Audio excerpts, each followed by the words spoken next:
In Bicol, we don't say, let's go home. Instead, we say, kumalik ka na daang lintianan ka. Sabi ni ina mo, tayo uraga na sa imo.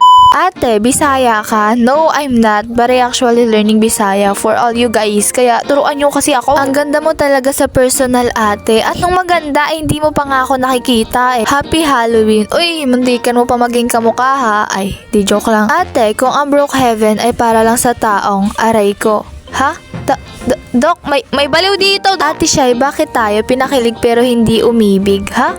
Teka, ang alam ko, pinakilig pero hindi inibig yun eh. Teka nga lang, pakiayos ng typings muna bago mag-comment. Ate Shai, kumain ka nga ng apple pero sa iba siya na fall. Teka lang, hindi naman ako kumain ng apple eh. Mama, ano ulam? Ha? Sino bang nagsabing anak kita? Tsaka gagawin pa ako ng responsibility. Ano pangalan ng laro mo? Roblox to guys, Roblox. Ate, paano mag-reject sa kanya po? Teka, ilang taon na ba kayo, Neng? By the way, sila nga palang nakakapiling. Kaya kung gusto nyo din masali, magkapiling ka din kasi kayo.